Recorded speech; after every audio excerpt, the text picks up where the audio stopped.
சாபத்தில் 3 வகை. ஒன்று தேவனிடத்திலிருந்து வரக்கூடிய சாபம், ஒன்று மனுஷரால் வரக்கூடிய சாபம், மூன்றாவது நமக்கு நாமே அவரவர்களே தங்களுக்கு தாங்களே வருவித்து கொள்ளுகிற சாபம். இதில் தேவனிடத்திலிருந்து வரக்கூடிய சாபம் 2 வகைப்படும்.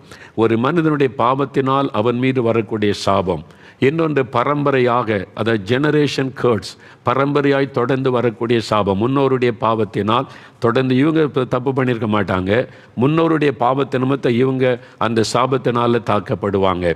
அது 3-4 தலைமுறை வரைக்கும் தொடரும் என்று வேதம் சொல்லுகிறது. அது பரம்பரையாக ஜெனரேஷன் கர்ட்ஸ் என்று சொல்லுவது. அப்போ இதெல்லாம் குறித்து கொஞ்சம் தெளிவாக இப்போ ஒரு இன்ட்ரொடக்ஷன் உங்களுக்கு சொல்லியிருக்கிறேன். கொஞ்சம் வசனத்திலிருந்து தெளிவாய் நம்ம பார்க்கலாம். முதலாவது தேவனிடத்திலிருந்து வரக்கூடிய சாபம். தேவன் ரொம்ப அன்பானவர், நம்மை ஆசீர்வதிக்கிறவர். எப்படி சாபம் வரும் என்று சொன்னால், இந்த சாபம் எப்படி இந்த உலகத்திற்குள் வந்தது வேதத்தில் எழுதப்பட்டிருக்கிறது. வேத புஸ்தகத்தை திறங்க, ஆதியாகமும் 3ஆம் அதிகாரம் எடுத்துக்கொள்ளுங்க. இங்கே தான் முதலாவது சாபம் எப்படி உலகத்துக்குள் வந்தது, இன்றைக்கு உலகம் முழுது சாபம் பரவி இருக்கிறது, தொடர்ந்து கொண்டே இருக்கிற காரணம் என்ன என்ற விவரம் எல்லாம் ஆதியாகமம் 3ஆம் அதிகாரத்தில் எழுதப்பட்டிருக்கிறது. ஆதியாகமம் 1-2 அதிகாரங்களை வாசிக்கும் போது ஆண்டவர் இந்த முழு உலகத்தை எவ்வளவு அழகாய் சிருஷ்டித்தார் என்பதை வாசிக்க முடியும். எல்லாவற்றையும் தம்முடைய வார்த்தையினாலே சிருஷ்டித்து எல்லாத்தையும் உண்டாக்கின பிறகு 6ஆவது நாள் தான் மனுஷனை உண்டாக்கினார். அதுவும் தம்முடைய சாயலிலே உண்டாக்கி அவனுக்கு ஜீவ ஆத்மாவை ஆண்டவர் கொடுத்தார். அவனுடைய நாசிலே சுவாசத்தை ஊதி ஜீவ ஆத்மாவானான். மனிதர்கள் மட்டும்தான் தேவனோடு உறவாட முடியும், தேவனோடு நடக்க முடியும். மனிதன் மட்டும்தான் தேவ சாயலிலே சிருஷ்டிக்கப்பட்டவன். மனிதன் குரங்கிலிருந்து வந்தவன் அல்ல.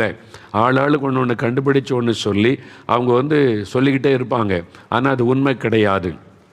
மனிதனை தேவன் நேரடியாக உண்டாக்கினார். குரங்கிலிருந்து மனுஷன் வந்தான்னா இப்போ ஏன் குரங்கு நிறைய இருக்குல்ல, அதுலேருந்து படிப்படியாக மனுஷன் வரலாம்ல, வரதில்லை. சரியான பதில் சொல்லுவதில்லை. அதெல்லாம் ஒவ்வொருத்தரும் ஒவ்வொரு கற்பனையாக சொல்லுவது. வேதம் தேவனுடைய வார்த்தை, தேவன் எழுதி கொடுத்திருக்கிற சத்தியம். இதில் சொல்லப்பட்டபடியெல்லாம் இன்றைக்கு வரைக்கும் நடக்கிறது. அதனால் இதில் சொல்லப்பட்டது உண்மை. திரும்ப தெளிவாக என்னால் சொல்ல முடியும். அதனால் இந்த சத்தியம் பைபிள் சொல்லுவதை நீங்கள் விசுவாசிக்கணும்.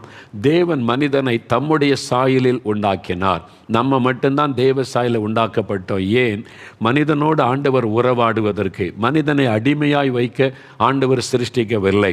மனிதனுக்கு சுதந்திரம் கொடுத்து என் பிள்ளையா நீ இருக்கணும், என்னுடைய மகனாக மகளாக நீங்கள் இருக்கணும்னு சொல்லி ஆதாம் ஏவாளையும் சிருஷ்டித்து ஏதேன் தோட்டத்திலே வைத்தார். அவங்களுக்கு ஒரு குறை இல்லாமல் எல்லாத்தையுமே பார்த்து கொண்டார். அவங்களுக்கு எல்லாமே எதை குறித்தும் பயம் கிடையாது. அந்த நாளில் மிருகத்தை குறித்த பயம் இல்லை, அதெல்லாம் ஃப்ரெண்ட்லியாக பழகும். மரண பயம் கிடையாது, வியாதி கிடையாது, எதை குறித்தும் பயம் இல்லை. அப்படி ஒரு மகிழ்ச்சியான வாழ்க்கை. அதுதான் ஆண்டவருடைய விருப்பம். ஆனால் சாத்தான், பிசாசானவன், விழுந்து போன தேவதூதன் பொறாமை கொண்டு மனிதனை பாவத்துக்குள் ஆக்கினான். அப்படி தான் பாவம் நுழைந்தது. இப்போ ஆண்டவர் அவளை ஆசீர்வதித்தார் என்று வேதத்திலே பார்க்க முடியும். தேவன் அவர்களை ஆசீர்வதித்தார். ஆதியாகமம் 1ஆம் அதிகாரம் 28ஆம் வசனத்தில் தேவன் ஆதாம் ஏவாளை உண்டாக்கி நீங்கள் ஆசீர்வாதமாக இருக்கணும், உலகத்தையே நீங்கள் ஆண்டு கொள்ளுங்க, இந்த உலகத்தில் உள்ள எல்லாமே உங்களுக்காக சிருஷ்டிக்கப்பட்டது, நீங்கள் தான் இதனுடைய ராஜாக்கள் ராணிகள், இங்கே நீங்கள் ஆளுகை செய்யணும், என் பிள்ளைகளாக இருந்து சந்தோஷமாக இருங்க. அப்படித்தான் ஆண்டவர் உலகத்தை உண்டாக்கி மனிதனை உலகத்தில் வைத்தார். ஆனால் பொல்லாத பிசாசு அவன் தந்திரமாய் இந்த மனிதர்களை தேவனை விட்டு பிரிக்க வேண்டும் என்று பாவத்துக்குள்ளே நடத்தி விட்டான். ஆண்டவர் ஒரே ஒரு கட்டளை கொடுத்தார், இந்த கனியை புசிக்காதுங்க, மற்ற எல்லாத்தையும் நீங்கள் புசிக்கலாம், இந்த ஒரு கனியை மாத்திரம் புசிக்காதுங்க. ஏன் ஆண்டவர் அப்படி சொல்லணும்? மனிதனுக்கு ஆண்டவர் சுதந்திரம் கொடுத்தார், சுயாதீனம் கொடுத்தார். அவங்கள அடிமையாக வைத்துக்கொள்ள விரும்பலை. இல்லை, நான் சொல்லபடி தான், அதனால் உங்களுக்கு இதெல்லாம் கிடையாது, இது அப்படி வைக்கலை. இந்த கனியும் இருக்குது, இதுவும் இருக்குது, இதை மாத்திரம் சாப்பிடாதங்க. மனிதன் சுதந்திரமாக தீர்மானம் எடுத்து ஆண்டவருடைய விருப்பத்தை நிறைவேற்றி ஆண்டவரோடு இணைந்து வாழ வேண்டும் என்று கர்த்தர் விரும்பினார். அதனால தான் ஆண்டவர் ஒரு சின்ன கட்டளை கொடுத்தார். ஆனால் அந்த இடத்துல தான் சாத்தான் அவளை மீற வைத்தான், கற்பனையை மீற வைத்தான், கீழ்ப்படியாமை என்கிற பாவத்தை கொண்டு வந்தான். அதனால் என்ன ஆச்சு? மனிதர்கள் தேவனுக்கு பயந்து அவங்க போய் ஒளிந்து கொண்டார்கள். தேவன் சிருஷ்டித்த பிள்ளைகளை போல வச்சு அவங்கள்ட்ட பேசி அவங்களோட உறவாடி மகிழ்ச்சியாக இருந்தான். சாத்தான் உள்ளே நுழைந்து அவங்கள பாவம் செய்ய வைத்து கீழ்ப்படியாமையில் கொண்டு வந்து இப்போ அவங்களுடைய மனசாட்சி பாதிக்கப்பட்டு ஓடி ஒளிந்து கொண்டாங்க. ஆண்டவர் தேடுகிறார். அதாமே எங்கே இருக்கிற அப்படின்னு பதஸ்தத்தோடு தேடுகிறார். பாருங்கள், ஒளிந்து கொண்டாங்க, தங்களை ஆண்டவரை சந்திக்க முடியாதபடி. ஆண்டவரை ரொம்ப துக்கப்படுத்திட்டாங்க, ஆண்டவர் ரொம்ப மன வேதனைப்பட்டு விட்டார். உங்களுக்கு எல்லா சுதந்திரமும் கொடுத்தனே, எல்லாத்தையும் அனுபவிக்க உங்களுக்கு உரிமை கொடுத்தனே, எல்லா அதிகாரமும் உங்களுக்கு தானே, இந்த முழு உலகமும் உங்களுக்கு தானே நான் கொடுத்தேன். ஆனால் என் கட்டளை ஒரே ஒரு கட்டளை தானே கொடுத்தேன், அந்த கட்டளைக்கு நீங்கள் கீழ்ப்படியாமல் என்னை துக்கப்படுத்திட்டீங்களே, அதுக்கு காரணம் யார் அப்படின்னு பார்த்து இதில் முதலாவது அங்கே தான் சாபம் வருகிறாரு.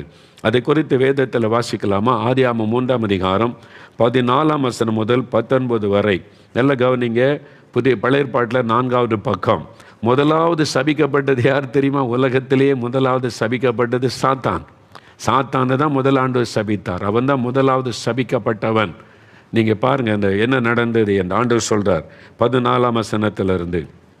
அப்பொழுது தேவனாகிய கர்த்தர் சர்ப்பத்தை பார்த்து, அந்த பாம்பை பார்த்து, நீ இதை செய்தபடியால் மனிதர்களை பாவம் செய்ய வச்சு கீழ்ப்படியாமைகளை கொண்டு வந்து அவங்கள வேதனைப்படுத்தினபடியால் சகல காட்டு மிருகங்களிலும் நீ சபிக்கப்பட்டிருப்பாய். இங்கே தான் முதல்ல சாபம் வருகிறாரு. சாத்தான் மேலே தான் முதல்ல சாபத்தை ஆண்டவர் கூறினார். நீ உன் வயிற்றினால் நகர்ந்து உயிரோடு இருக்கும் நாளெல்லாம் மண்ணை தின்பாய். அதுக்கு முன்னால் பாம்பு ஊறுற மாதிரி கிடையாது, வித்தியாசமாக சிருஷ்டித்திருந்தார். ஆனால் இப்போ தான் அந்த சாபத்தினால தான் ஊர்ந்து போகிற அந்த சூழ்நிலை வந்தார். உனக்கும் ஸ்திரிக்கும் பெண்ணுக்கும் உன் வித்துக்கும் அவள் வித்துக்கும் பகை உண்டாக்குவேன். அவர் உன் தலையை நசுக்குவார், நீ அவர் குதிகாலை நசுக்குவாய் என்றார். இதை கடைசியில் சொல்கிறேன். இந்த சபித்த போதிலும் இந்த மனிதர்களை சாபத்திலிருந்து விடுதலையாக்கக்கூடிய வாக்கு தத்தத்தையும் இங்கே ஆண்டவர் கொடுத்தார். அதை உங்களுக்கு விளக்குகிறேன். அடுத்து என்ன சொல்றார் பாருங்க. அவர் பெண்ணை நோக்கி, ஸ்திரியை நோக்கி, ஏவாளை நோக்கி, நீ கர்ப்பவதியாக இருக்கும்போது உன் வேதனையை மிகவும் பெருக பண்ணுவேன். அதான் சாபம். அவள் கீழ்ப்படியலை இல்லை, ஆண்டோடைய வார்த்தை கீழ்ப்படிய, பிசாசுடைய வார்த்தைக்கு செவி கொடுத்தான்ல, அதனால் ஆண்டு சொல்றார், உன் வேதனையோட உன் பிள்ளைகளை நீ பெறுவாய். உன் ஆசை உன் புருஷனை பற்றி இருக்கும், அவன் உன்னை ஆண்டு கொள்ளுவான் என்றார். இது பெண் மேலே வந்த சாபம், பெண் குலத்தின் மேலே வந்த சாபம். அடுத்த ஆண்டு சொல்ல, பின்பு கர்த்தர் ஆதாமை நோக்கி, ஆண்களை நோக்கி, ஆதாமை நோக்கி, நீ உன் மனைவியின் வார்த்தைக்கு செவி கொடுத்து புசிக்க வேண்டாம் என்று நான் உனக்கு விலக்கின விருட்சத்தின் கனியை புசித்தபடியினாலே பூமி உன் நிமித்தம் சபிக்கப்பட்டிருக்கும். பாருங்க, பூமியே சாபத்துக்குள்ளாச்சு. மனிதர்களால் தான் தேவன் ஆசீர்வதித்தார். ஆனால் அதை சாபமாய் மாற்றினதே மனிதர்களாகிய நாம் தான். மனிதர்கள் தேவனுடைய வார்த்தைக்கு கீழ்ப்படியாமல் அவரை துக்கப்படுத்தி வேதனைப்படுத்தினதுனால உண்டான சாபம் பாரு. உன் நிமித்தம் பூமி சபிக்கப்பட்டிருக்கும். நீ உயிரோடு இருக்கும் நாளெல்லாம் வருத்தத்தோடே அதன் பலனை புசிப்பாய். அது உனக்கு முள்ளும் குறுக்கும் முளைப்பிக்கும். வெளியின் பயிர் வகைகளை புசிப்பாய். நீ பூமியிலிருந்து எடுக்கப்பட்டபடியால் நீ பூமிக்கு திரும்ப மட்டும் உன் முகத்தின் வேர்வையால் ஆகாரம் புசிப்பாய். நீ மண்ணாயிருக்கிறாய், மண்ணுக்கு திரும்புவாய் என்றார். நீங்களா, இங்கே தான் சாபம். அவங்க பாவம் செய்து தேவனை துக்கப்படுத்தினதுனால முதலாவது சபிக்கப்பட்டது சாத்தான். அதனால தான் அந்த சாத்தான் சாபத்திலே கிரியை செய்வான். மனிதர்களுடைய சாபத்தை கொண்டு வரும்படியான காரியத்தை சாத்தான் பெருக பண்ணி மனிதர்களை சாபத்துக்குள்ளாக்கி அந்த சாபத்தின் வழியாக நுழைந்து மனிதர்களை வாதிக்கிறவன், அழிக்கிறவன் இந்த சாத்தான். நல்லா அறிந்து ஒரு மேலே சாபம் இருக்குதுனாலே சாத்தானுக்கு ஒரு வாசல், அது வழியாக உள்ள நுழைஞ்சிருவான், அந்த குடும்பத்துக்குள்ளே நுழைஞ்சிருவான், அந்த தேசத்துக்குள்ளே, அந்த பட்டணத்துக்குள்ளே நுழைஞ்சி அந்த பட்டணம் அந்த குடும்பத்தை அழித்து விடுவான். இதுதான் பிசாசனுடைய தந்திரம். ஏன்னா முதலாவது சபிக்கப்பட்டவனே சாத்தான் தான். அவன் சபிக்கப்பட்டவன். அதனால் அவன் உலகம் முழுவதும் சாபத்துக்குள் ஆக்கிறணும், உலகம் முழுவதும் மக்களை சாபத்துக்குள்ளாக்கி அந்த அடிமைதனத்துக்குள்ளாக்கி அவனுடைய ஆசீர்வாதத்தை கெடுத்து விட வேண்டும் என்று தீவிரமாய் சாபத்துக்கான காரியத்தை பெருக பண்ணுகிறவன் சாத்தான். அவன் தான் முதலாவது சபிக்கப்பட்டான். இரண்டாவது பெண், அவன் தான் முதலாவது பாவம் செய்தார். சாத்தானுக்கு இடம் கொடுத்ததே முதலாவது ஏவாள் தான். அதனால் முதலாவது அவன் இடம் கொடுத்ததுனால ஆண்டவர் அந்த சாபத்தை கூறுகிறார். நீ மிகுந்த வேதனையோடு பிள்ளை பெறுவாய், உன் ஆசை உன் புருஷனை பற்றி இருக்கும், அதெல்லாம் ஆண்டவர் சொல்லுகிறார். அடுத்தது மனிதன், நீ உன் மனைவி சொல்ல கேட்டு நீ இந்த பழத்தை புசித்தல்ல, அதனால் உன் நிமித்தம் பூமி சபிக்கப்பட்டிருக்கும். இனிமேல் முள்ளும் குறுக்கையும் இந்த பூமி உனக்கு முளைப்பிக்கும். நீங்கள் நல்லா பார்த்தீங்கன்னா ஆண்டவர் இன்றைக்கு முற்கள் இப்போ அறிவிச்சிருக்காங்க. தமிழ்நாட்டில் இந்த சீமை கருவேல மரத்தை அப்புறப்படுத்தணும், அது எல்லா ஆசீர்வாதத்தையும் கெடுத்து கொண்டு இருக்கிறது. இந்த முள் மரம் சில இடத்துல, இந்தியாவில் சில மாநிலங்களில் முள் மரம் இல்லை. உலகத்தில் சில தேசங்களில் இந்த முள்ளு மரம் இல்லை, நீங்கள் பார்த்தீங்கன்னா அந்த தேசங்கள் ஆசீர்வதிக்கப்பட்டிருக்கும். எவ்வளவு அதிகமாக முள்ளு மரம் பெருகி இருக்கிறதோ அங்கே சாபம் இருக்குன்னு அர்த்தம். பாருங்கள், அந்த ஆண்டவர் முதலாவது முற்களை முளைப்பிக்கவே இல்லை. ஆண்டவர் கனிவிருட்சங்கள், மலர்கள், மனிதனுக்கு தேவையான எல்லாத்தையும் அழகாய் சிருஷ்டித்து, மூலிகைகள், பைபிளில் இருக்க ஹெர்ப்ஸ், ஆண்டவர் மூலிகைகளை சிருஷ்டித்து கொடுத்தார். மனிதன் ஆரோக்கியமாக இருக்கட்டும் மூலிகைகளை ஆண்டவர் உண்டாக்கினார் என்று பைபிளில் பார்க்கிறோம். இதைத்தான் ஆண்டவர் உண்டாக்கினார். மனிதன் பாவம் செய்து சாபம் வந்தபோது தான் முற்கள், ஆண்டவர் இனி இந்த பூமி உனக்கு முற்களை முளைப்பிக்கும். முள்கள் அதுக்கு பிறகுதான் வந்தது முற்கள் சாபத்தை குறிக்கும். சிலர் சொல்லுவாங்க, பாருங்கள், முள்ளுக்கு நடுவில் இருக்கிற ஐயா, எந்த பக்கமும் அசைய முடியல, இந்த பக்கம் பார்த்தா இந்த பிரச்சனை, இந்த பக்கம் பார்த்தா இந்த பிரச்சனை, இந்த பக்கம் பார்த்தா இவங்களால பிரச்சனை, ஒரு நிம்மதியும் இல்லை. ஏதோ முற்களுக்கு நடுவில் முள்ளு படுக்கையில் படுத்திருக்கிற மாதிரி இருக்குது. முற்களுக்கு நடுவில் இந்த வார்த்தை உடைய வாயிலேருந்து வந்தாலே நீங்கள் சாபத்துக்குள்ளே இருக்கீங்கன்னு அர்த்தம். நல்லா அறிந்து கொள்ளுங்க. இந்த முற்கள் என்கிற வார்த்தை உங்களுடைய வாயில் வந்தாலே சாபத்துக்குள்ளே நீங்கள் வந்துட்டீங்க. சாபம் தான் உங்களை அப்படி வேதனைப்படுத்துதுன்னு அர்த்தம். ஆனால் அந்த முற்கள் சாபத்தினால் உண்டானது என்பதை பார்க்கிறோம். ஏன் மனிதனை ஆண்டவர் சபிக்கணும்? அந்த ஆண்டவர் ஏன் செய்தேன்னு பாவம் செய்ததை சொன்ன உடனே ஆதாம் என்ன சொல்ல, ஆண்டவரே நான் பாவம் பண்ணிட்டேன், தப்பு பண்ணிட்டேன், மன்னிச்சிருங்க அப்படி விழுந்திருந்தால் நிலைமை வேறு. ஏவாள், ஆண்டவரே நான் தான் பாவம் செய்துட்டேன்னு சொல்லியிருந்தால் நிலைமை வேறு. அவங்க பாவத்தையும் ஒத்துக்கலை, மனம் திரும்பலை, மூடி மறைச்சாங்க. பாருங்கள், ஏவாள் பழியை சாத்தான் மேலே போட்டா, ஆதாம் பழிய ஏவாள் மேலே போட்டு கர்த்தர் மேலே போட்ட. நீர் கொடுத்த ஸ்திரீ கர்த்தர் மேலே போட்டுட்டான், நீங்கள் தான் காரணம். நான் தனியாக இருக்கும்போது நல்லா இருந்தேன்ல, இந்த பெண்ணை ஏவாளை கொண்டு வந்து என்கிட்ட சேர்த்தீங்க, பாவம் விட்டது. ஆண்டவரையே குற்றப்படுத்தும்படி அவன் பேசுகிறதை வேதத்தில் பார்க்கிறோம். அப்போ பாவத்தை மறைக்கிறவன் வாழ்வடைய மாட்டான், அறிக்கை செய்து விட்டு விடுகிறவன் இரக்கம் பெறுவான். பாவம் செய்துட்டு உன்னை தெரிஞ்ச பிறகும் அதை மூடி மூடி மறைக்கிறது சாபத்தை கொண்டு வந்து விடும். நீங்கள் ஆண்டவர்கிட்ட நான் பாவம் செய்துட்டு ஆண்டவரே என்னை மன்னிச்சிருங்க நீ முழுமையாக மனந்திரும்பி ஒப்பு கொடுத்துட்டா பாவம் மன்னிக்கப்பட்டு சாபம் அப்புறப்படுத்தப்பட்டு விடும். ஆனால் ஆதாமும் சரி ஏவாளும் சரி பாவத்தை ஒத்துக்கொள்ளவே இல்லை. அதனுடைய விளைவாகத்தான் சாபம் வந்தது. அவங்க சபிக்கப்பட்டது மாத்திரம் அல்ல, பூமியும் அது நிமித்தம் சபிக்கப்பட்டு தொடர்ந்து சாபம் உலகத்தில் பரவ ஆரம்பித்தது. சாத்தான் அதை பயன்படுத்தி உலகம் முழுவதும் சாபத்துக்குள்ளாக்கி மனிதர்களை வேட்டையாட ஆரம்பித்து விட்டான். அதுதான் வேதத்தில் சொல்லப்பட்டிருக்கிற அந்த காரியம். ஆனால் தேவன் ரொம்ப அன்புள்ளவர். மனிதர்களை பிள்ளைகளைப் போல நேசித்ததுனால அவருக்கு ரொம்ப துக்கம். அவர் சபிச்சிட்டால் அவருக்குள்ள ஒரு பாரம், பாவத்தினால் ஒரு தண்டனை கொடுக்கப்பட்டாகி விட்டது. ஆனாலும் அவங்கள மறுபடியும் என்கிட்ட சேர்த்து கொள்ளணும். அவங்க பாவம் செய்துட்டாங்களேன்னு முற்றிலும் புறம்பாக்கி விடவில்லை, அவங்களுக்கு ஒரு விடுதலை கொடுத்து சேர்த்து கொள்ளணும். அப்போ உடனே ஒரு வாக்கு தத்துவம் 15வது வசனம், சாத்தானை பார்த்து உனக்கும் பெண்ணின் வித்துக்கும் பகை உண்டாக்குவேன். பெண்ணின் வித்து, ஸ்திரியின் வித்து இயேசு கிறிஸ்து. பாருங்கள், ஆதியாகமம் 3ஆம் அதிகாரத்திலேயே இயேசு ரட்சகராக வரப்போவது தீர்க்க தரிசனமாய் சொல்லப்பட்டு விட்டது. 4000 ஆண்டுகளுக்கு முன்னாலேயே தீர்க்க தரிசனமாய் எழுதப்பட்டு விட்டது. இயேசு பிறப்பதற்கு 2000 வருஷத்துக்கு முன்னாலேயே அந்த வார்த்தைகள் எழுதப்பட்டு விட்டது வேதத்தில். அந்த நாட்களில் அந்த கற்களில் செதுக்கினாங்க, தோல் சுருளை எழுதினாங்க, அப்போவே எழுதப்பட்டு விட்டது. அப்போ ஆண்டவர் மனுக்குலத்தின் மீது வைத்த அன்பினால மனிதர்களை இந்த சாபத்திலிருந்து விடுதலையாக்கணும், அதற்கு ஒரு பலி செலுத்தப்பட்டு ஆகணும். அது மூலமாக தான் அந்த சாபத்திலிருந்து விடுதலை பெற முடியும். அதற்கு ஸ்திரீயின் வித்தாக, பெண்ணின் வித்தாக தேவன் மனிதனாய் வரணும், அவர் வருவார் என்று தீர்க்க தரிசனமாய் பைபிள் அப்பவே எழுதப்பட்டு விட்டார். ஆனால் தான் இயேசு கிறிஸ்து ஸ்திரீயின் பெண்ணின் வித்து, ஆண் வித்து சேரவில்லை. ஆனால் தான் இயேசுடைய பிறப்பு பரிசுத்தம். பரிசுத்த ஆவியினாலே கன்னிமரியாள் உற்பத்தி ஆகி இயேசு பிறந்தார் என்பதை வேதம் தெளிவாய் சொல்லுகிறது. ஒரு கன்னிகை கர்ப்பவதியாகி ஒரு குமாரனை பெறுவாள் என்று ஏசாயா தீர்க்கதரிசி மூலமாகவும் சொல்லப்பட்டது. ஆனால் ஆதியாகமம் 3ஆம் அதிகாரத்திலே சொல்லப்பட்டு விட்டது, இயேசு இந்த உலகத்தில் கடவுள் மனிதனாய் வரும் பொழுது மனிதனுடைய உதவி இல்லாமல் பெண்ணின் வித்தாக அவர் அவதரிப்பார். அப்படி பரிசுத்தமாக வந்தாதான் சாத்தானுடைய கிரியை அழிச்சு சாபத்திலிருந்து மனிதனுக்கு விடுதலை கொடுக்க முடியும் என்பதெல்லாம் அப்போவே சொல்லப்பட்டு விட்டது. இதுதான் நமக்கு நற்செய்தி. அப்போ நம்மை பாவ சாபத்திலிருந்து விடுதலையாக்க அந்த ஆதாம் மூலமாய் வந்த சாபத்தை முறித்து நமக்கு ஆசீர்வாதத்தை கொடுக்கத்தான் இயேசு இந்த உலகத்தில் ஸ்திரீயின் வித்தாக அவதரித்தார். அதனால் அவர் சிலுவையில் ரத்தம் சிந்தி மரிக்கணும். அப்போ தான் பாவ சாபத்தில் இந்த விடுதலை. ரத்தம் சிந்துதல் இல்லாமல் பாவ மன்னிப்பு உண்டாகாது. பரிசுத்தமுள்ள ரத்தம் சிந்தப்படணும். ஏனென்றால் ரத்தத்தில் தான் உயிர் இருக்கிறது. அந்த ரத்தம் சிந்தப்படணும். அதனால தான் இயேசு கிறிஸ்து கடைசி சொட்ட ரத்தம் வரைக்கும் அந்த சிலுவையில் அவர் ரத்தத்தை சிந்தினார் என்று வேதத்திலே பார்க்கிறோம். அது இயேசுடைய தலையிலே முள்முடி சூட்டப்பட்டது. சிலுவையில் எத்தனையோ பேர், லட்சக்கணக்கான பேர் அறிந்து கொல்லப்பட்டாங்க ரோமருடைய ஆட்சி காலத்தில். யாருடைய தலையில் முள்முடி வைத்ததாக சரித்திரமே கிடையாது.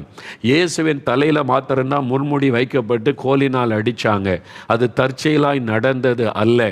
அதுதான் தேவ திட்டம். ஏன்னா முற்கள் சாபத்தை குறிக்கும். இங்கே சொல்லப்பட்டிருக்கல, இனி முள்ளையும் குறுக்கையும் இந்த பூமி உனக்கு முளைப்பிக்கும். அது சாபம். அப்போ அந்த முள், அந்த சாபம், மனுக்குலத்தின் மீது இருக்கிற சாபம், அதை இயேசு சுமக்கணும். சிலுவையில் அவர் ஏற்றுக்கொள்ளணும். தன்னுடைய தலையில் அந்த சாபத்தை ஏற்றுக்கொண்டார். முள்மூடி மூலமாக இந்த ஜனங்களெல்லாம் ஆசீர்வதிக்கப்படணும், சாபத்தில் இந்த விடுதலை அடையணும். பொல்லாத சாத்தான் பாவத்துக்குள்ளாக்கி இந்த மக்களை சாபத்தில் வாதிக்கிறான். நான் விடுதலை கொடுக்கணும்னு அந்த சாபத்தை தன் மீது ஏற்றுக்கொண்டார். அந்த முள்முடியை ஏற்றுக்கொண்டார். அதனால ஒரு மனிதன் இயேசு கிறிஸ்துகிட்ட வரும்போது தான் பாவ மன்னிப்பையும் பெற முடியும், சாபத்தில் இந்த விடுதலையும் பெற முடியும். அது இலவசம். காசு கொடுத்து பாவத்துக்கு பரிகாரம் பண்ணிடலாம், சாபத்துக்கு பரிகாரம் பண்ணிடலான்னு யாராவது சொன்னால் நம்பாதங்க, ஏமாந்து போவீங்க. உங்கள் பாவமும் போகாது, சாபமும் போகாது. காசு கொடுத்து பாவ மன்னிப்பையும் சாபத்தில் விடுதலை பெறலான்னா மனிதன் எல்லா அக்கிரமத்தை செய்து செய்து செய்து பண செலவு பண்ணிக்கிட்டே இருப்பான். அதனால் நிரந்தர பாவ விடுதலையும் வராது, சாப விடுதலையும் வராது. சும்மா ஏமாற்றி உங்களுக்கு ஒரு மன திருப்தியை உண்டாக்குகிற காரியங்களை எல்லாம் அவங்க பரம்பரை அப்படி இப்படின்னு பல கதைகளெல்லாம் சொல்லுவாங்க. அது உண்மை கிடையாது. பணம் கொடுத்த பாவ மன்னிப்பையும் பெற முடியாது, சாபத்திலிருந்து விடுதலையும் பெற முடியாது. பாவத்தை மன்னிக்கிறதுக்கு அதிகாரம் பெற்றவர், சாபத்திலிருந்து விடுதலை பெற அதிகாரம் பெற்றவர் ஒரே ஒருவர் தான், அவர் இயேசு. ஏன்னா அவர் நமக்காக சிலுவையில் சாபத்தை சுமந்தார். அவர் நமக்காக அந்த சாபத்தை சுமந்து ரத்தம் சிந்தி மரித்து உயிர் தெழுந்தார். அவர் மட்டும்தான் பாவ சாபத்திலிருந்து விடுதலை கொடுக்க முடியும். அது இலவசம். அதுக்கு பணம் செலவு பண்ண வேண்டிய அவசியம் இல்லை. நீங்கள் தயவுசெய்து இதை யோசித்தாலே நீங்கள் புரிந்து கொள்ளுவீங்க. அப்போ இதுதான் நடந்த காரியம். அப்போ முதலாவது சாபம் சாத்தானின் மேலே வந்தது, மனுக்குலத்தின் மேலே வந்தது, பூமி சபிக்கப்பட்டது. அந்த சாபம் தான் தொடர்ந்து பெருகினது. சரி, இப்போ இதுதான் பைபிள் சொல்லுது. முதலாவது தேவனிடத்திலிருந்து தான் அந்த சாபம் வருது. அவங்க கர்த்தருடைய கற்பனை மீறி அவருடைய உள்ளத்தை காயப்படுத்தி துக்கப்படுத்திட்டாங்க. அதனால் சில பாவங்கள் ஒரு மனிதனுக்குள்ள, அந்த பாவத்தின், ஒரு மனிதன் செய்கிற பாவத்தினால் சில பாவங்கள் அவனுக்கு சாபத்தை கொண்டு வரும். இது முதலாவது. அதுதான் முதல் அறிந்து கொள்ளணும். ஒரு சமயம் நான் பல வருஷத்துக்கு முன்னால் என்னுடைய ஊழியத்தின் ஆரம்ப காலம், 80-90களின் ஆரம்ப காலம், ஊழிய வளர்ந்து பெருகி கொண்டே வந்த சமயம் என்னை பார்ப்பதற்கு என்னுடைய உறவினர் ஒருவர் வந்தாங்க. ஒரு 20 வருஷத்துக்கு முன்னால் அவர் வந்தபோது என்னை பார்க்கணும் அப்படின்னு கேட்டு, எங்களுடைய நால்மாவுடைய சார்ந்த உறவினர், அவர் ஒரு இந்து சகோதரர், எங்களுடைய ஃபேமிலி, சொக்காரங்கன்னு சொல்லுவார்ல, அது மாதிரி நெருங்கின ஃபேமிலி. நான் ஊழியத்தில் அவங்க சென்னை அங்கெல்லாம் பிஸ்னஸ்க்கு போயிட்டாங்க. பார்த்து பல வருஷம் ஆச்சு, யாருன்னு தெரியல. அவங்க அறிமுகப்படுத்தின பிறகு தான் இந்த குடும்பம் அப்படின்னு எனக்கு தெரிந்தது. என்ன வந்தீங்க கேட்டேன். இல்லை, நீ மாதிரி ஊழியெல்லாம் செய்கிற, இப்போ நல்ல இந்த ஊழிய பிரபலமாயிட்டு எல்லா இடமும் பேசுகிறாங்க, அதனால் உன்னை பார்த்துட்டு போனே எனக்கு ஒரு ஆசை, வந்தேன்னாங்க. சரின்னு உட்கார வச்சு காஃபிலாம் கொடுத்தேன். அவங்களுடைய வலது கை தொங்கி கொண்டு இருந்து செயல்படலை. இடது கையில் தான் காஃபிலாம் குடித்தாங்க. அந்த வலது கை பாதிக்கப்பட்டு அப்படியே தொங்கி கொண்டு இருந்தார். அப்போ நானாக நினச்சேன், இப்போ ஏதோ ஜபத்துக்காக வந்திருப்பாங்க போல் அப்படின்னு சொல்லி நான் ஒன்றுமே பேசலை. காஃபிலாம் குடித்து முடிச்சுட்டு அவங்களே என்னை பார்த்து சொன்னாங்க, என் வலது கை பார்த்தியா, செயலத்து போச்சு, இந்த வலது கை செயல்படாது, செத்து போச்சு. அவங்க சொன்னாங்க. நான் அப்படியே கவனித்து கொண்டேன் என்ன சொல்கிறாங்க அப்படின்னு. அவங்க சொன்னாங்க, ஏன் இந்த கை பாதிக்கப்பட்டுச்சு தெரியுமா? அவங்களே கேள்வி கேட்டாங்க. நான் ஒன்றும் பதில் சொல்ல, அவங்க சொல்கிறதே கவனித்து கொண்டிருந்தேன். நான் கள்ள தராசு பிடிச்சேன். கள்ள தராசு. நான் ஒன்றுமே சொல்லலை. அவங்களே எல்லாம் என்று சொல்ல மனசில் இருக்கிற பாரத்தை சொல்றதுக்கு வந்திருக்கிறாங்க. கை செயலிட்டு போச்சு. ஏன் அப்படி ஆச்சு தெரியுமா? கள்ள தராசு பிடிச்சேன். சீக்கிரமாக பணம் சம்பாதிக்கணும்னு பிஸ்னஸில் கடையில் மக்களை ஏமாற்றி கள்ள தராசு பிடிச்சேன். 1 கிலோ வேணும்னா 900 கிராம் 100 கிராம் ஏமாற்றிடுவேன். கள்ளத்தராசு. தராசில் வித்தியாசம் வச்சு தராசு பிடித்தேன். கள்ளத்தராசு கர்த்தருக்கு அருவருப்பாதுன்னு பைபிளில் இருக்குது. அது ஒரு பயங்கரமான சாபத்தை கொண்டு வருகிற பாவம். ஏன்னா மக்களை ஏமாத்துறாங்கல்ல. இது இவருக்கு செய்து கொண்ட பாவம் அல்ல, தன்னை நம்பி வரக்கூடிய பிஸ்னஸ் பண்ண வரக்கூடியவங்களை ஏமாத்துகிற ஒரு பிஸ்னஸ். அப்போ அவங்களை நம்பி ஜாமான் வாங்குகிற ஆட்களை ஏமாத்துறது. அவரே சொன்னது, நான் ஒன்றுமே சொல்ல, நான் இது சாபம்லாம் சொல்ல. அவரே சொன்னார், நான் கள்ள தராசு பிடித்தேன், இப்போ கை செயலற்று போச்சு அப்படின்னு அவர் சொன்னார். ரொம்ப நேரம் பேசிக்கொண்டே இருந்தாங்க. ஜெபிக்க சொல்லுவான்னு பார்த்தேன், ஜெபிக்கெல்லாம் சொல்லலை. ஆனால் அவருக்கு தெரிஞ்சது இது ஒரு சாபம் என் மேலே வந்திருக்குது, அந்த பாதிப்பு, அதான் உன்னை பார்த்து பேசிட்டு போனோம் அப்படின்னு வந்தேன்னு சொல்லி போனாங்க. அப்போ யோசித்து பாருங்கள், அவங்களுக்கு நல்லா தெரியுது பாவத்தினுடைய விளைவு. அப்போ நிறைய பேர் கள்ளத்தராசு பிடிக்கிறாங்க, எல்லாருக்குமே கை போகுது. அதை தான் நம்ம அறிந்து கொள்ளணும். எல்லாருக்குமே அப்படி கை பாதிக்கப்படுவதில்லை. ஒருத்தருக்கு கை பாதிக்கப்படுது, இன்னொரு ஆளுக்கு கால் பாதிக்கப்படும், கண்ணு பாதிக்கப்படும், உள்ளு உறுப்பு பாதிக்கப்படும். இன்னொரு ஆளுக்கு வீட்டில் போனால் நிம்மதியே இருக்காது, சமாதானமே இருக்காது, மரணம் வந்து கொண்டே இருக்கும். இன்னொரு ஆளுக்கு வீட்டுக்கு போனீங்கன்னா எல்லாம் சம்பாதிக்கிற பணம் ஆஸ்பத்திரிக்கு போய் கொண்டே இருக்கும். சாபத்தினுடைய தாக்கம் ஒரே விதமாக இருக்காது, அதனுடைய பாதிப்பு விதவிதமாக இருக்கும். அதனால தான் மனிதர்கள் இது சாபத்தினால் வந்தது, பாவத்தினால் வந்தது இந்த உணர்வே இல்லாமல் எல்லாருக்கும் நடக்கிற மாதிரி தானே நமக்கு நடக்குன்னு நினைத்து கொண்டு இருக்கிறாங்க. அது சாபத்தினால் வந்த ஒரு காரியம்.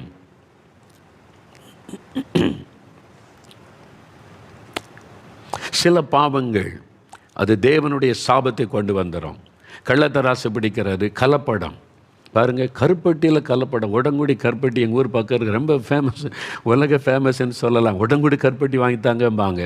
நாங்கள் அது மாதிரி கருப்பட்டி நல்ல ஆரோக்கியமானது இல்லை, பனைமரத்துலேருந்து வரக்கூடிய கருப்பட்டி, உடங்குடி கருப்பட்டி தான் ஃபேமஸ்.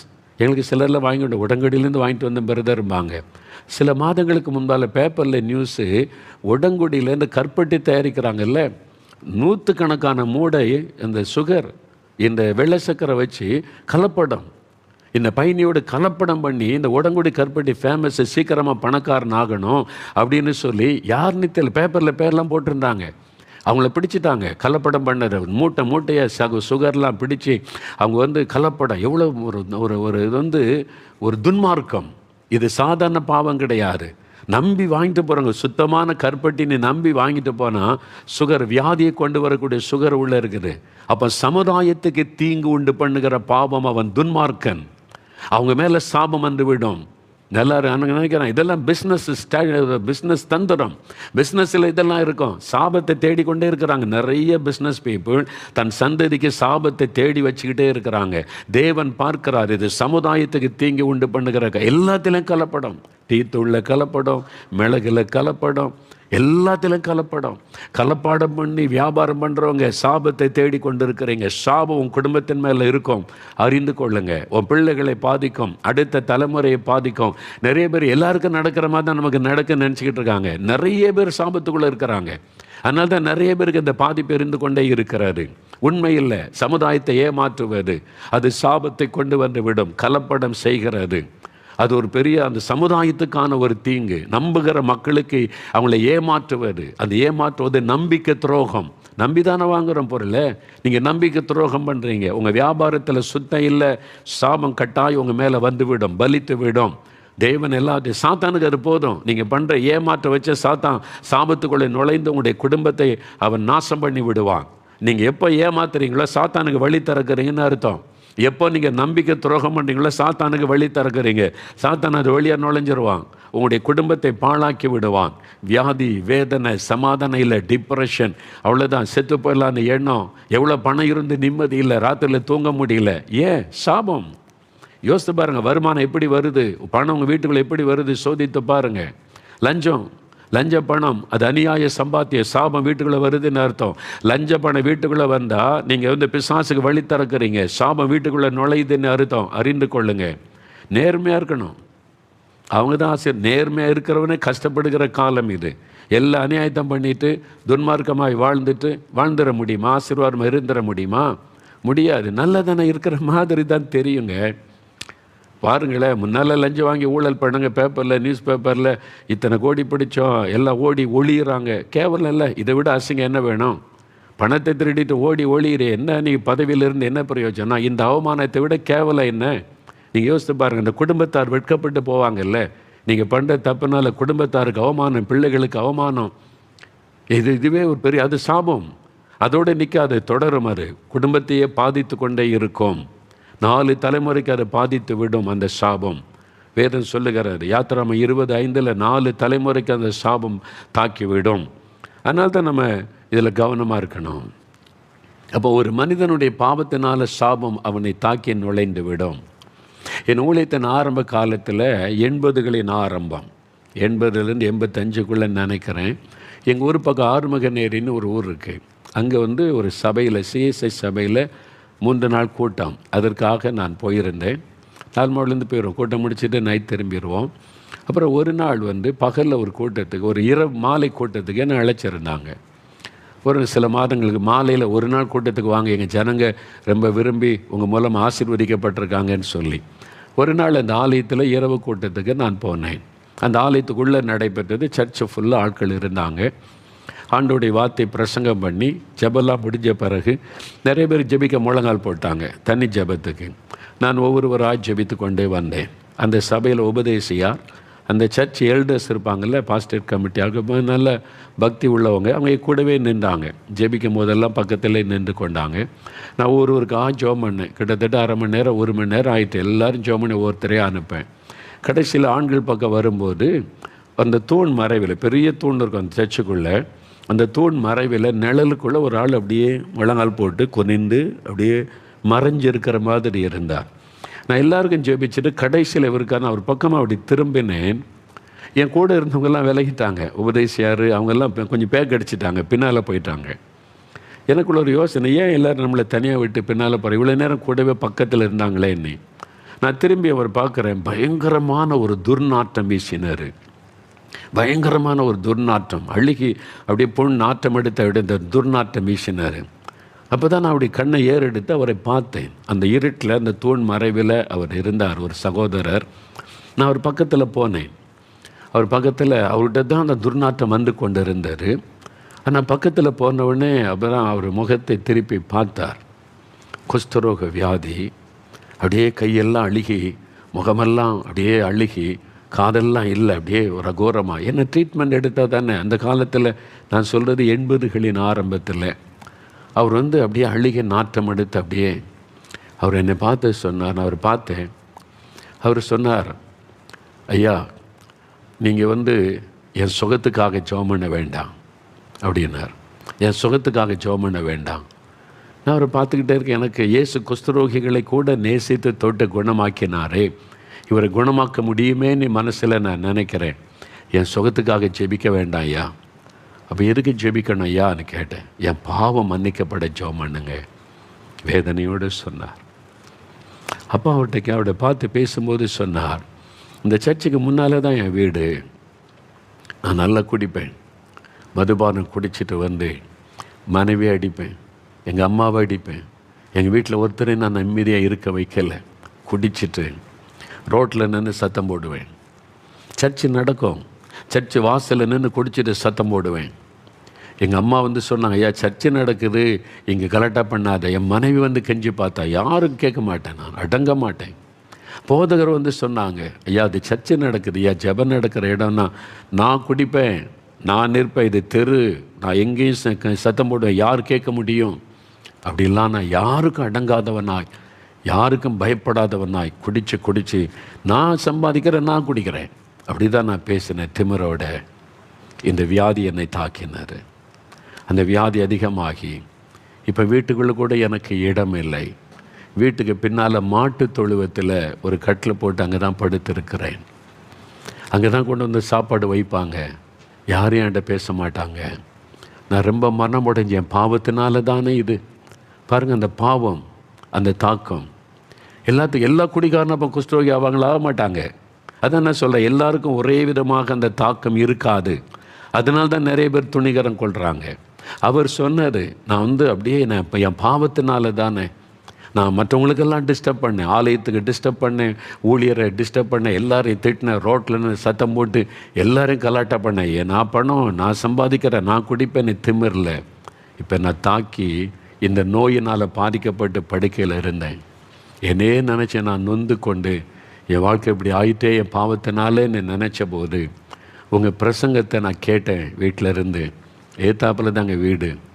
நீங்கள் இங்கே பிரசங்கம் பண்ண சத்தத்தை கேட்டேன். இயேசுடைய அன்பு, அவருடைய மன்னிக்கிற அன்பெல்லாம் நீங்கள் பேசினீங்களே, அப்போ இயேசு என்னையும் மன்னிப்பார், எனக்கு ஒரு மன்னிப்பு கிடைக்கும் அப்படின்னு தான் நான் சர்ச்சுக்கு வந்தேன். எல்லாரும் போட்டு நீ காத்திருந்தேன். நான் இந்த மாதிரி இருக்கேன், எனக்கு பாவம் மன்னிக்கப்பட்டால் போதும். அதுக்கு ஜெபம் பண்ணுங்க. பாவம் எவ்வளோ பயங்கரம் பார்த்தீங்களா? சாபமாய் வெளிப்பட்டு விட்டார். பாவம் சாபமாய் வெளிப்பட்டு விட்டார்.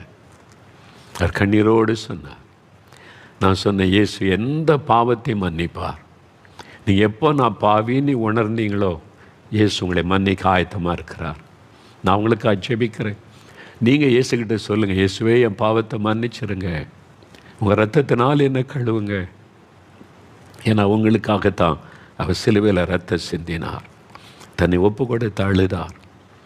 அவருக்காக நான் ஜெபம் பண்ணினா போது எனக்கு ஒரு பெரிய திருப்தி. அன்றைக்கு கூட்டத்துக்கு வந்த மகிழ்ச்சி, ஒரு ஆத்மா ஒரு சத்தியத்தை அறிந்து கொண்டு விடுதலை பெற ரொம்ப சந்தோஷமாக போனார். என் பாவம் மன்னிக்கப்பட்டு அது போதும், என் பாவம் மன்னிச்சிட்டு ஆண்டவர் மன்னிச்சிட்டார். அந்த சாபத்தில் இந்த விடுதலை, அதுக்கு தான் இயேசு வந்தார். அப்போ இவ்வளோ பேர் குடிக்கிறாங்களே, எல்லாருக்குமா குஷ்டரோகிறாங்க? இல்லை, அதை தான் சொன்னேன், எல்லாருக்கும் ஒரே விதமான தண்டனை வராது. அதான் சாத்தானுடைய. ஒரு குடும்பத்துக்கு போனால் தரித்திரம், ஒரு குடிகாரன் வீட்டுக்கு போங்க தரித்திரம் தரித்திரம் தரித்திரம் வறுமை. இன்னொரு குடிகாரன் வீட்டுக்கு போங்க, ஒரு அவமான நிந்தை, அதில் செத்து கொண்டு இருப்பாங்க. இன்னொரு குடிகாரன் வீட்டுக்கு போங்க டிப்ரெஷன், மன அழுத்த, பைத்தியம் பிடிச்ச மாதிரி ஆயிடுவான். இன்னொரு குடிகாரன் வீட்டுக்கு போங்க இருந்த சொத்தெல்லாம் இழந்துட்டு தெருவில் நிற்கிற நிலைமை.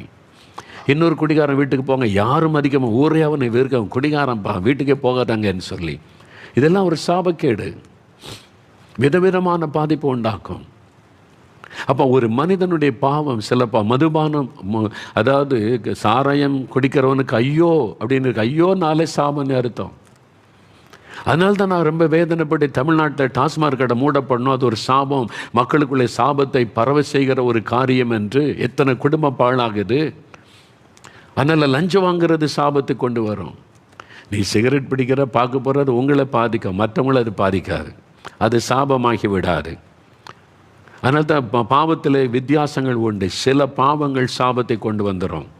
அது உங்களை மாத்திரம் பாதிச்சா பரவாயில்ல, உங்களுடைய குடும்பம், தெருவில் உள்ளவங்க, சபை எல்லாத்தையும் பாதிக்கிற மாதிரி பண்ணுறீங்கல்ல, அது சாபமாகி விடும்.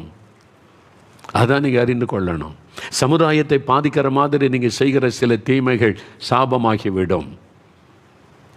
அதனால் அது தேவனிடத்தில் இந்த சாபத்தை கொண்டு வந்து விடும். நான் இந்த ஊழிய பாதையில் நிறைய பேரை நான் அப்படி பார்த்துருக்கிறேன், சாபத்தில் பாதிக்கப்படுவதை நான் பார்த்துருக்கிறேன். அதனால தான் நம்ம கவனமாக இருக்கணும். அந்த பாவத்தை விட்டு மனம் திரும்பணும். எதனால் இந்த பாதிப்பு நமக்கு வந்திருக்குது அதை யோசித்து பார்க்கணும். ஒரிசாவில் பாருங்கள், ஒரு ஸ்டெயின், ஒரு மிஷினரிகள் ஆஸ்திரேலியாவிலேருந்து வந்து குஷ்டரோகிகளுக்கு உதவி செய்ய வந்தாங்க. தொழுநோயாளிகளுக்கு ஹெல்ப் பண்ண கணவன் மனைவி பிள்ளைகளாக வந்து சேவை செய்கிறாங்க அவங்க. அதை ஒருத்தன் பாருங்கள், மத தீவிரவாதி வந்து ஒரே நாளில் தகப்பனே 2 பிள்ளைகளை உயிரோடு எரிச்சிட்டான். அது ஒரு பெரிய கேர்ட்ஸ், சாபம். அந்த நாட்களில் பாருங்கள், சில மாதங்களில் ஒரிசாவில் ஒரு பாதிப்பு வந்து சூப்பர் சைக்ளான். அதுக்கு முன்னாலே வந்ததில்லை, அதுக்கு பிறகு வந்ததில்லை. அந்த டைமில் தான் பேப்பர்லாம் போட்டு அந்த சூப்பர் சைக்ளான் தாக்கி பல கிராமங்களுக்குள்ளே கடல் நுழைந்து நிறைய பேர் பாதிக்கப்பட்டாங்க. ஆனால் அது மட்டுப்படுத்தப்பட்டது. காரணம் என்ன தெரியுமா? அவருடைய மனைவி மன்னிச்சாங்க. அவங்க மனப்பூர்வமாக இந்த கணவரை, என் பிள்ளைகளை எரிச்சு கொன்னவங்களை மன்னிக்கிறேன்னு மன்னிச்சதுனால அந்த சாபத்தினுடைய முழு தீவிரமாக வந்து தாக்காதபடி மட்டுப்படுத்தப்பட்டது. என்ன இரத்த பழி. ஏன்னா அந்த நாட்கள் அது கேள்விப்பட்ட உடனே ஆண்டவருடைய சமூகத்தில் இப்போ ஆண்டவரே அந்த சகோதரி ஆறுதல் படுத்துங்க, கணவர் 2 பிள்ளைகளை இழந்துட்டான்னு ஜெபிச்சு ஆண்டவர் சொன்னார், உன் தேசத்துக்காக ஜெபி, இல்லாட்டா உன் தேசத்தின் மேல் அந்த சாபம் வந்து விடும். நன்மை செய்ய வந்த ஒருத்தரை நீங்கள் கொலை பண்ணினா இட்ஸ் எ கர்ட்ஸ். அது இப்போ தேசத்தின் மேலே வர்ற சாபம். ஆண்டவர் அந்த பாவத்தை மன்னித்து சாபம் வராதபடி திறப்பில்லைன்னு இந்த ஜெபம்னு கர்த்தர் பேசினார். நான் கண்ணீரோடு அதுக்கு தான் ஜெபிச்சேன். ஆண்டவரை, இந்தியன் ஒருத்தன் செய்த பாவம், நானும் ஒரு இந்தியன், அப்போ எனக்கும் அதில் பங்கு இருக்குதில்லை. எங்களுக்கு நன்மை செய்ய வந்த ஒருத்தரை கொலை செஞ்சிட்டோமே, எங்களை மன்னியும் ஆண்டவரை, என்னை மன்னியும், எங்களை மன்னியும், எங்கள் தேசத்தை மன்னியும் என்று ஜெபிக்க ஆண்டவர் பாரப்படுத்தினார். ஏன்னா அது இரத்தப்பழி. நீங்கள் ஆதியாகமம் 4ஆம் அதிகாரம் வாசி பாருங்கள். ஆதியாகமம் 4ஆம் அதிகாரம் 8லேருந்து 12 வசனம் நீங்கள் வாசித்து பார்த்தீங்கன்னா, அங்கே காயின் ஆபேல் இந்த ஆதாமுடைய 2 பிள்ளைகள் ஒருத்தனை கொலை பண்ணிட்டான் பாருங்கள். அந்த ரத்தம் கூப்பிடுகிற 10வது வசனம் ஆண்டவர் சொல்லுகிறார், உன் சகோதரனுக்கு என்ன செய்தாய்? உன் சகோதரனுடைய ரத்தத்தின் சத்தம் பூமியிலிருந்து என்னை நோக்கி கூப்பிடுகிறாரு. அநியாயமாக ஒருத்தருடைய ரத்தத்தை சிந்தினீங்கன்னா அந்த ரத்தம் ஆண்டவரை நோக்கி கூப்பிடும். அந்த ரத்தம் கூப்பிடும், என்னை அநியாயமாக கொன்னுட்டாங்க, என் ரத்தத்தை சிந்த அந்த ரத்தம் கூப்பிடும். அப்போ தேவனுடைய அந்த ரத்த பழி சாபமாய் வரும், யாராக இருந்தாலும் சரி. ஆனால் தான் காயின் மேலே இந்த சாபம் வந்தது. 11-12 வசனம் பாருங்க. ஆண்டவர் சொல்ல, பூமியிலே நீ சபிக்கப்பட்டிருப்பாய், உன் சகோதரனுடைய ரத்தத்தை நீ சிந்தனதுனால இப்பொழுதும் உன் சகோதரனுடைய ரத்தத்தை உன் கையிலே வாங்கி கொள்ள தன் வாயை திறந்த இந்த பூமியிலே நீ சபிக்கப்பட்டிருப்பாய். நீ நிலத்தை பயிரிடும் போது அது தன் பலனை இனி உனக்கு கொடாது. நீ பூமியிலே நிலையற்று அலைந்து திரிகிறவனாயிருப்பாய். சாபம், ரத்தத்தை சிந்தனதுனால உண்டான சாபம். அதனால தான் தூத்துக்குடியில் 13 பேர் கொல்லப்பட்டாங்களா? அவங்க தீவிரவாதிகளா? கையில் ஆயுதம் வச்சுருந்தாங்களா? அநியாயமாய் ஒரு கம்பெனிக்காக ஒரு அரசாங்கம் தவறான முடிவெடுத்து 13 பேர் ரத்தம் சிந்தி மறிச்சு அந்த ரத்தம் தேவனை நோக்கி கூப்பிடும். நாங்கள் என்ன தப்பு பண்ணோம்? எங்களுக்கு நியாயம் கேட்ட போனால் எங்களை கொன்னுட்டாங்களே. இந்த ரத்தம் அதில் சம்பந்தப்பட்ட ஒவ்வொருத்தருடைய குடும்பமும் சபிக்கப்பட்டு விடும். அது சாபம் வந்துவிடும் பாருங்கள். அதில் யாராக இருந்தாலும் இது சம்பந்தப்பட்ட ஒவ்வொரு மேலே சாபத்தினுடைய கிரியை உடனே வெளிப்படாது. சில மனம் திரும்ப ஆண்டவர் வாய்ப்பு கொடுப்பார். மனம் திரும்பாத பட்சத்தில் சாபம் வந்துவிடும். சாத்தங்குளத்தில் காவல் நிலையத்தில் ஒரே நாளில் தகப்பனும் மகனும் கொல்லப்பட்டாங்களே, ரத்தம் சிந்த. அப்போ சாட்சிகள் சொல்கிறாங்க, பேப்பரில் செய்தியை வாசித்தா இருதயம் நடுங்குகிறாரு, ரத்தம் சிந்தினாங்க. அந்த ரத்தம் தேவனை நோக்கி கூப்பிடும். நாங்கள் என்ன தப்பு பண்ணோம்? ஏன் எங்களை அடித்து கொள்கிறாங்க? அந்த ரத்த பழி சம்பந்தப்பட்ட அதிகாரிகள் மேலே வரும். மறந்துடாதங்க, யாரும் தப்ப முடியாது. நீங்கள் அதிகாரியாக இருக்கலாம், அரசியல்வாதிகள் யாராக இருக்கலாம்.